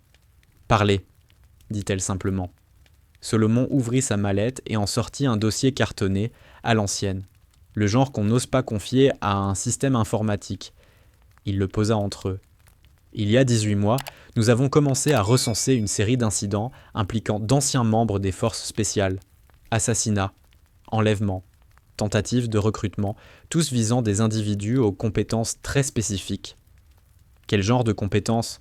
Pilotes de combat, experts en explosifs, spécialistes en cyberguerre, des gens capables de mener une guerre privée, s'ils étaient correctement organisés. La mâchoire de Claire se crispa.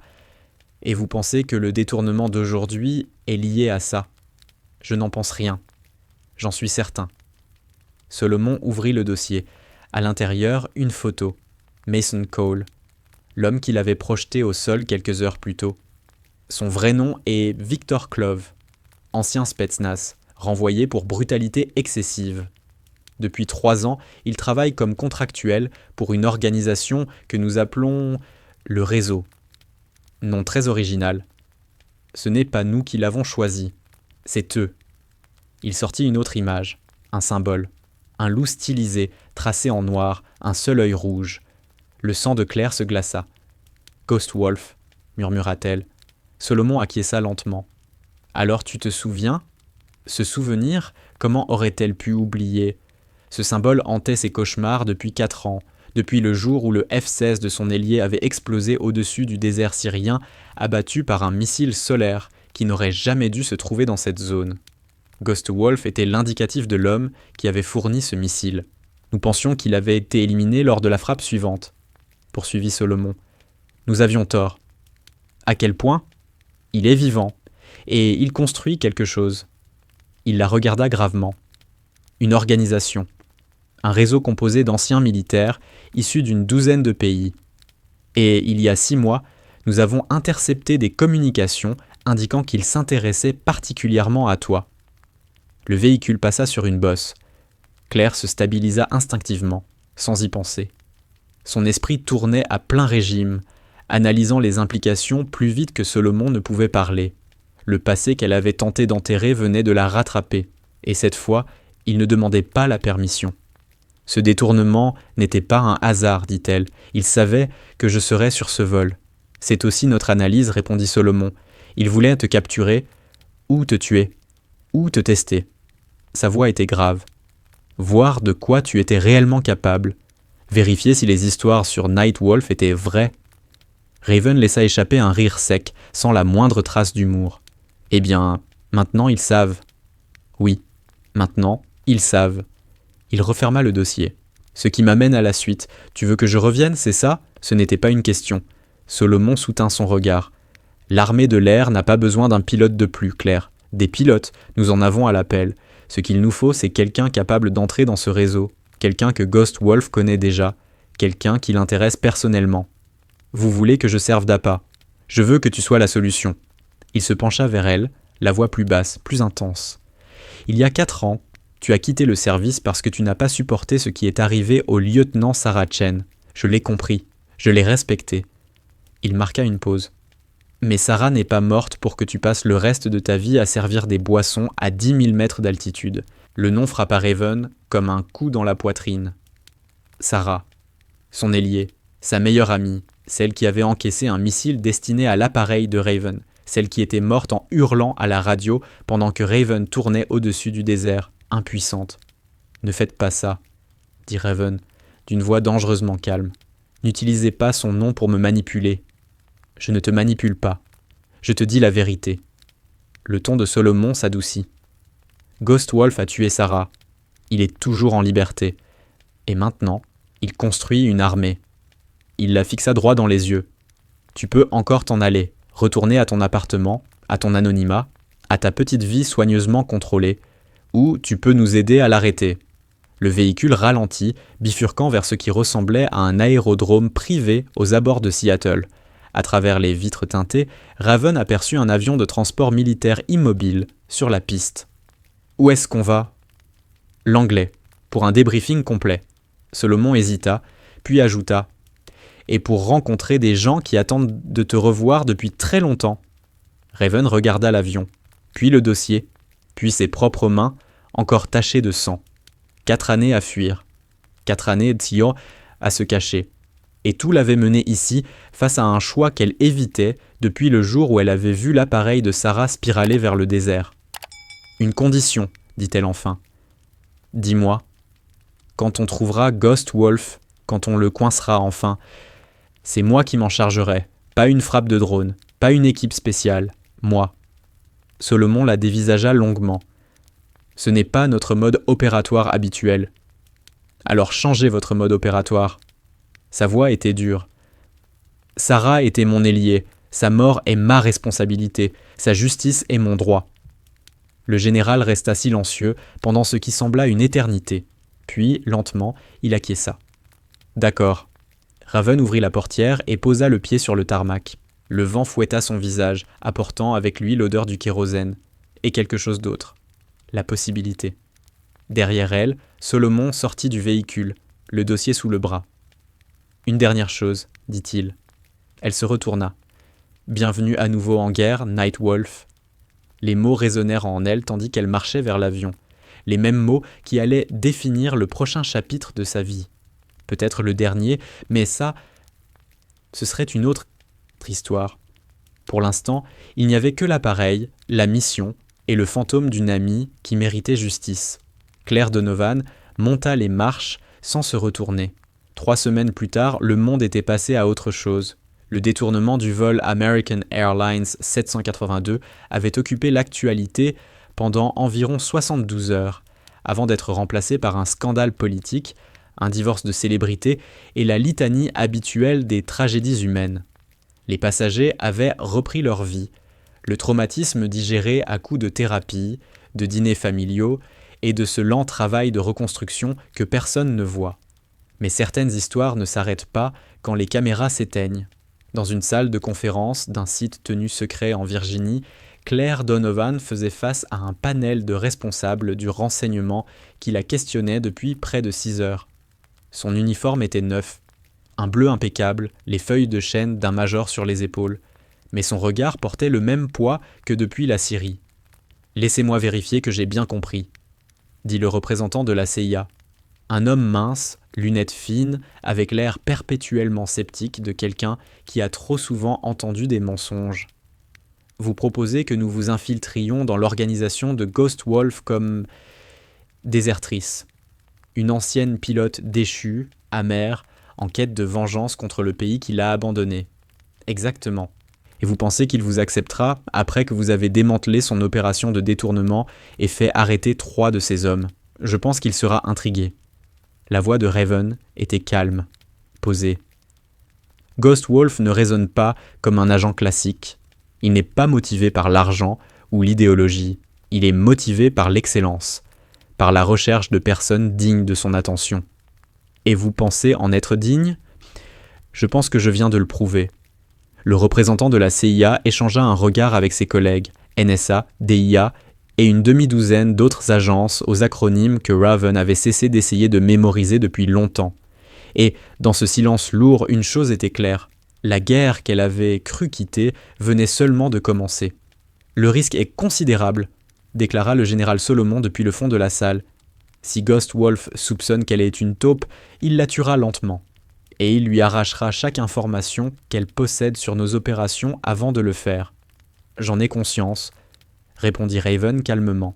« La question est-ce que vous en avez conscience ?» Le représentant de la CIA se pencha en avant.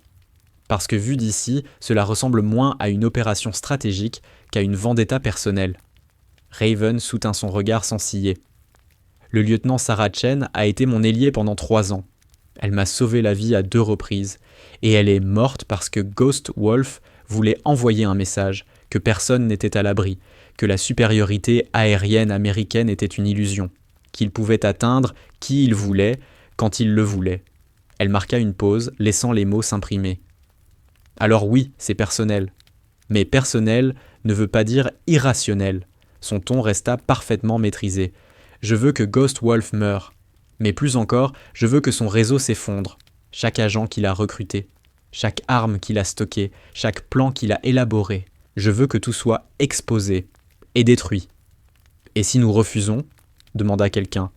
Raven esquissa un sourire mince, dangereux, un sourire qui mit plusieurs personnes mal à l'aise. Alors je le ferai seul, sans vos moyens, sans votre protection, sans votre aval. Elle se redressa légèrement. La seule question est de savoir si vous voulez faire partie de la solution ou devenir l'obstacle que je devrais contourner. Le silence qui suivit fut total. Finalement, le représentant de la CIA soupira et referma son dossier. Il faudra en discuter encore, officiellement. Mais à titre personnel, Major Mitchell, je pense que vous êtes exactement assez folle pour réussir. Je préfère déterminer. Dans mon expérience, c'est la même chose. La réunion prit fin peu après. Raven se retrouva à marcher dans les couloirs du complexe, Solomon à ses côtés. « Ça s'est bien passé », observa-t-il. « Ils vont dire oui. » « Comment pouvez-vous en être si sûr ? Parce qu'ils n'ont pas d'autre option. » Elle s'arrêta devant une baie vitrée donnant sur la campagne de Virginie. Le soleil se couchait sur des collines paisibles, presque irréelles. Ghost Wolf opère depuis 18 mois, sans opposition sérieuse. Son réseau s'étend. Ses capacités augmentent. Chaque jour d'attente le rend plus dangereux. On dirait que vous l'étudiez depuis longtemps. C'est le cas. Elle se tourna vers lui. Depuis 4 ans, chaque rapport de renseignement, chaque analyse post-opération, chaque fragment d'information disponible. Elle inspira lentement. Je me disais que c'était par curiosité, ou pour comprendre ce qui était arrivé à Sarah. Mais au fond, je crois que j'ai toujours su que ce jour viendrait. Solomon acquiesça. Le dossier Ghost Wolf est massif. Mais il y a quelque chose que tu dois savoir. Quelque chose qui n'a jamais figuré dans les rapports officiels. Quoi ? Il hésita, puis se lança. 3 mois avant la mort de Sarah, nous avons reçu un renseignement indiquant que Ghost Wolf avait une taupe chez nous. Quelqu'un qui lui fournissait des informations sur les plans de vol, les patrouilles, les affectations des pilotes. Le sang de Raven se glaça. Vous dites que quelqu'un lui a indiqué où nous trouver ? Je dis que c'est possible. Nous n'avons jamais confirmé ce renseignement. Et après la mort de Sarah, l'enquête est devenue compliquée. Compliquée comment ? L'enquêteur principal est mort dans un accident de voiture. Les fichiers de sauvegarde ont été corrompus. Des témoins clés ont été mutés vers des opérations classifiées. La voix du général s'alourdit. À l'époque, nous avons parlé de malchance. Aujourd'hui, j'en doute. Les implications étaient vertigineuses. Si Ghost Wolf avait une taupe, si quelqu'un, au sein même de l'armée américaine, l'avait alimenté en informations, alors la mort de Sarah n'était pas seulement un acte de guerre, c'était une trahison. Qui connaissait notre plan de vol ce jour-là ? Demanda Raven à voix basse. Trop de monde, beaucoup trop pour réduire la liste. Solomon posa une main sur son épaule. Je te dis ça pour que tu saches dans quoi tu t'engages. Ghost Wolf n'est pas seulement un terroriste ou un mercenaire, c'est un joueur d'échecs. Et il place ses pièces depuis des années. Raven fixa l'horizon embrasé. Alors il est temps que quelqu'un renverse l'échiquier. C'est exactement le plan. Le général retira sa main. Repose-toi, Major. Demain, on commence à préparer ton infiltration. Ça va être long. Raven acquiesça, mais son esprit était déjà ailleurs. Sur la mission, sur le danger, sur le fantôme d'une amie qui méritait justice. Et quelque part, dans une installation qu'elle ne verrait jamais, un homme aux yeux glacés parcourait un rapport concernant les événements du vol AA 1147. Ghost Wolf sourit. Les pièces se mettaient en place exactement comme il l'avait prévu. 1 mois plus tard, Raven Mitchell cessa officiellement d'exister. La couverture était d'une élégante simplicité.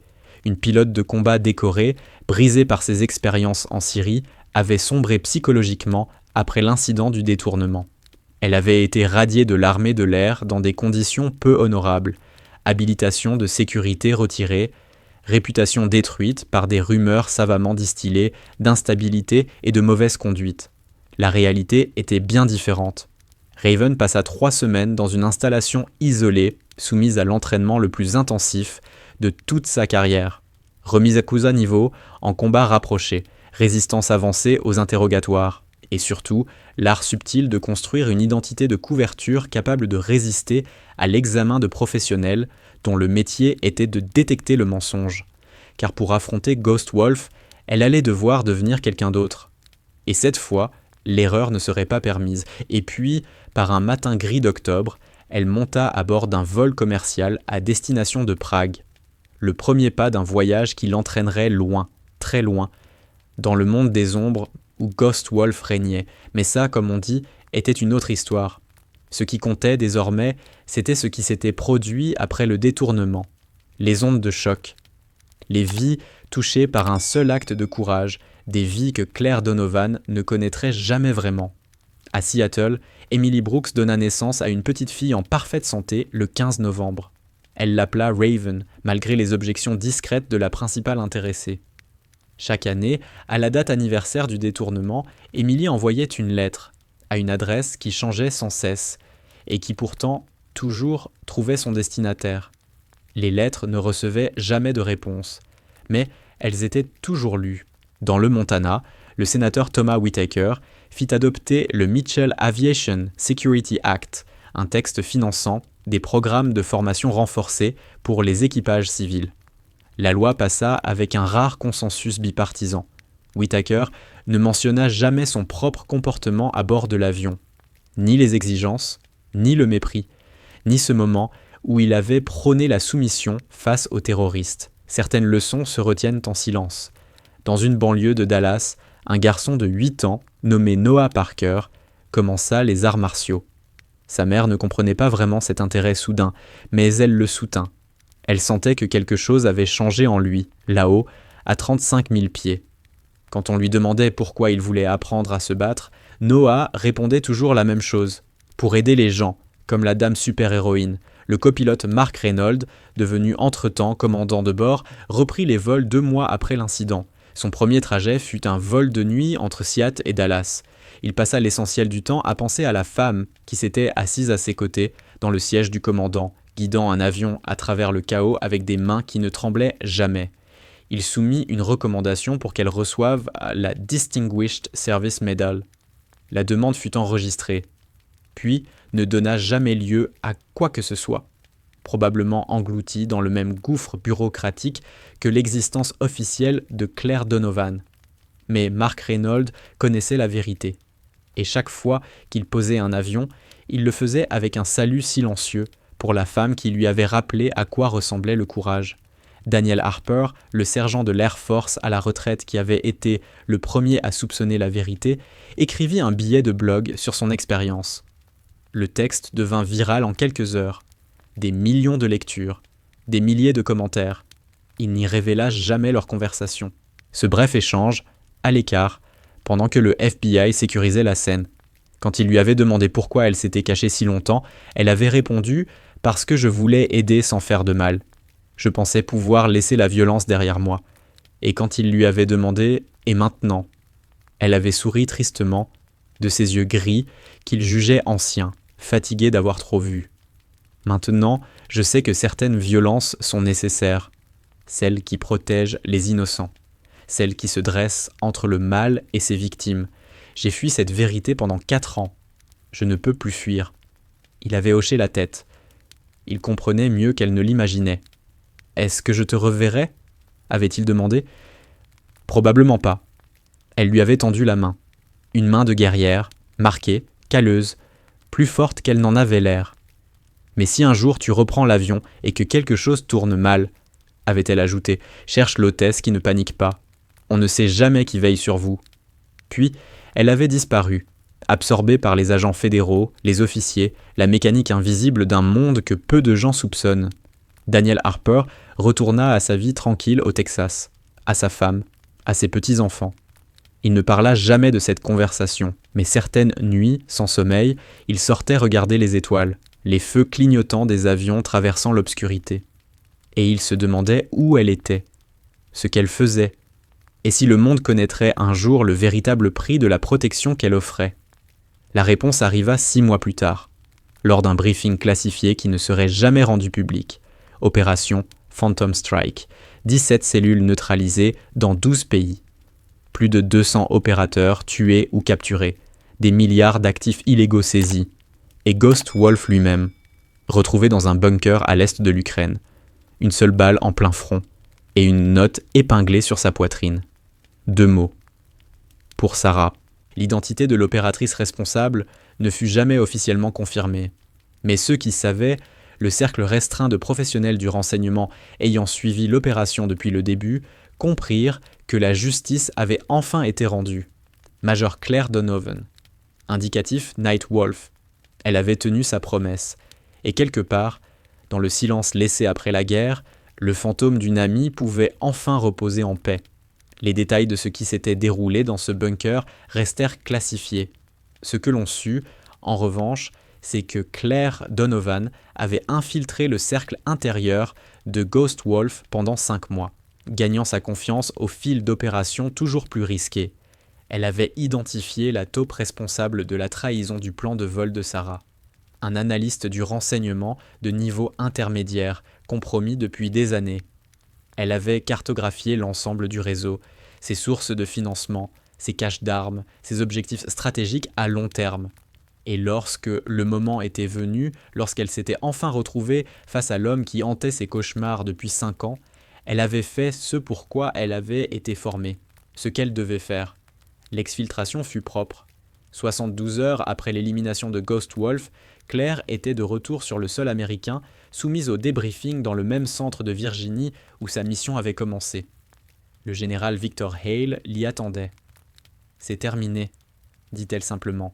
« Je sais. » Il observa son visage, cherchant les signes habituels, choc, regret, fissure émotionnelle. Il ne trouva rien de tout cela, seulement une fatigue profonde, ancienne, qui ne venait pas du corps. « Comment tu te sens ?» Claire réfléchit un instant. « Je pensais me sentir différente. Soulagée, peut-être, satisfaite. » Elle secoua lentement la tête. « En réalité, je suis juste fatiguée. C'est normal. Ce que tu as fait, ce que tu as porté ces 6 derniers mois, ça laisse des traces. Je sais. » Elle s'approcha de la fenêtre. Le paysage de Virginie s'étendait devant elle, transformé par l'hiver. Les collines étaient désormais couvertes de neige, immaculées, presque irréelles. Et maintenant, Hale la rejoignit. « Ça dépend de toi. Tu as largement mérité une vraie retraite cette fois, une cabane tranquille, loin des missions, loin des couvertures, loin du poids des vies des autres. Ça a l'air agréable. » Elle sourit, un vrai sourire, pour la première fois depuis longtemps, teinté d'une lueur d'espoir. « Mais je ne crois pas être faite pour le silence. Plus maintenant. » Le général hocha la tête.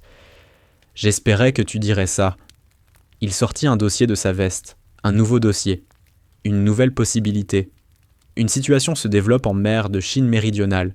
Rien d'urgent pour l'instant, mais on aurait besoin de quelqu'un avec ton profil. Claire ouvrit le dossier, parcourant les pages avec une efficacité instinctive. C'est un poste de formation. Exact. Nous montons un programme destiné à préparer la prochaine génération d'opérateurs aux menaces asymétriques. Des gens comme Ghost Wolf ne seront pas les derniers. Vous voulez des instructeurs qui comprennent les zones grises, qui savent à transmettre autre chose que des techniques, du jugement, du recul. Elle releva les yeux. Et vous pensez que je suis qualifié pour ça ? Je pense que tu es la seule à l'être. La voix de Hale était grave. Tu as parcouru le chemin.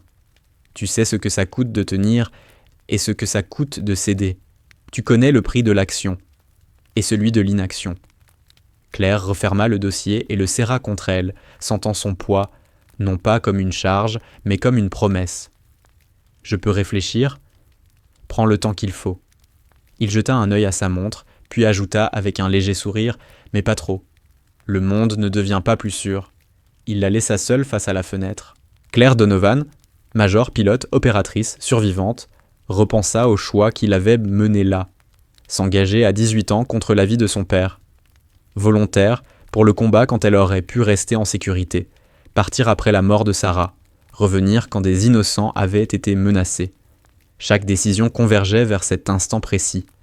Elle pensa à Sarah, à son visage intact dans sa mémoire malgré les années, à sa foi dans le devoir, dans l'honneur, dans l'idée que certaines choses méritaient qu'on se batte pour elles.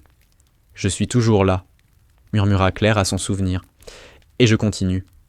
La neige tombait sans bruit à l'extérieur. Et quelque part, dans un centre d'entraînement qui n'existait officiellement pas, une nouvelle génération attendait d'apprendre ce que seule l'expérience pouvait enseigner.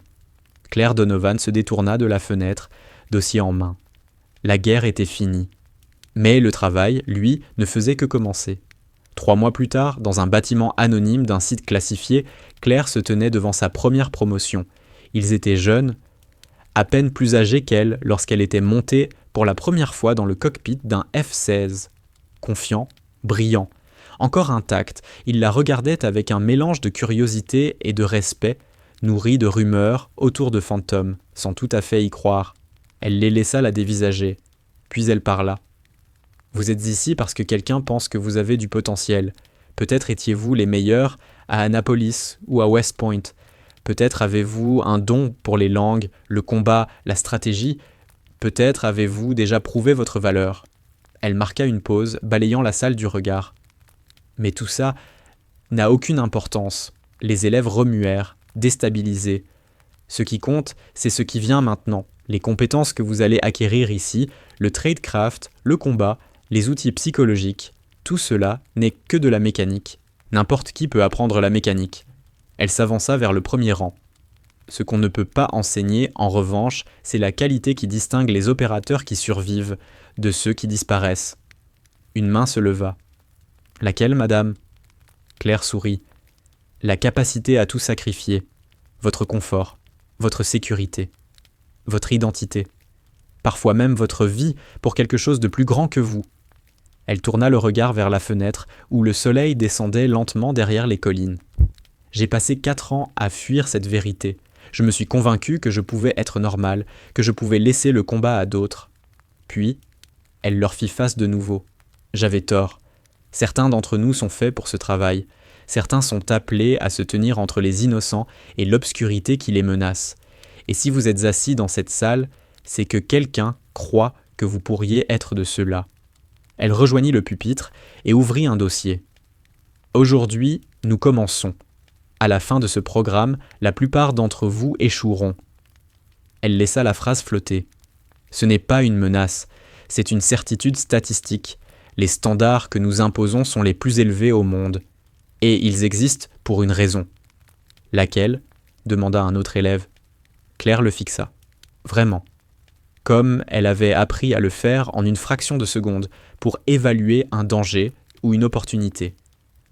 Parce que lorsque vous échouez dans ce métier, des gens meurent, des gens bien, des innocents, des personnes qui vous faisaient confiance pour les protéger.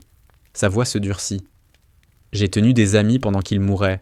J'ai assisté à des funérailles d'opérateurs qui avaient commis une seule erreur, une seule, et qui l'ont payé de tout ce qu'ils avaient. Elle balaya la salle du regard. Ce programme existe pour que, lorsque vous serez confronté à ces moments, et vous y serez confronté, vous soyez prêt. Le silence était total. Des questions ? Aucune main ne se leva. Parfait. Alors commençons.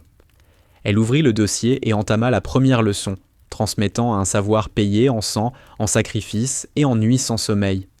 À l'extérieur, le soleil poursuivait sa descente, embrasant le ciel de rouge et d'orange. Et quelque part, dans le cœur de jeunes opérateurs appelés à porter le flambeau, une flamme venait de naître, la flamme du devoir, la flamme du sacrifice, la flamme que Claire Donovan avait failli laisser s'éteindre, mais qu'elle avait finalement choisi de maintenir vivante pour Sarah, pour les passagers du vol AA 1147, pour tous ceux qui ne connaîtraient jamais les noms de ceux qui les protègent. Avec le temps, l'histoire du détournement s'effaça de la mémoire publique, comme toutes les histoires finissent par le faire. Mais dans les lieux silencieux où l'on forme et où l'on sacrifie, dans les dossiers classifiés et les légendes murmurées, le nom fantôme continua de circuler. Pas comme celui d'une héroïne, pas comme un symbole, mais comme un rappel. Celui que des personnes ordinaires, placées dans des moments extraordinaires, ont le pouvoir de tout changer. Il leur suffit de choisir. 1 an plus tard, à la date anniversaire du détournement, un petit colis arriva au domicile de Lily Harper, à Seattle. À l'intérieur, une figurine de corbeau en bois, sculptée à la main avec une précision remarquable, et un mot, composé de seulement 4 mots, vole haut, petite, Aucune adresse de retour, aucune signature, mais Lily sut immédiatement. Elle posa la sculpture sur l'étagère au-dessus du berceau de la petite Raven, qui dormait paisiblement, inconsciente de l'ange gardien qui veillait sur elle de loin. Et quelque part dans le monde, peut-être dans un centre d'entraînement, peut-être en mission, peut-être simplement en train de traverser un aéroport avec l'anonymat d'une civile. Claire Donovan, major, continuait son œuvre, protéger, former, se battre, vivre, car certaines flammes, une fois allumées, ne s'éteignent jamais vraiment. Elles trouvent simplement un nouveau combustible, un nouveau sens, de nouvelles vies à éclairer. Fin. Ou, plus exactement, à suivre. Car dans le monde des ombres, où opèrent les guerriers, les fins ne sont que des débuts déguisés. Et l'histoire de Phantom était loin d'être terminée. Cette histoire ne parle pas seulement d'une hôtesse de l'air qui s'est révélée être une pilote de combat décorée. Elle parle des guerriers silencieux qui vivent parmi nous, de ceux qui portent des capacités extraordinaires derrière des visages ordinaires, de ceux qui choisissent le service plutôt que la reconnaissance, de ceux qui avancent quand les autres reculent.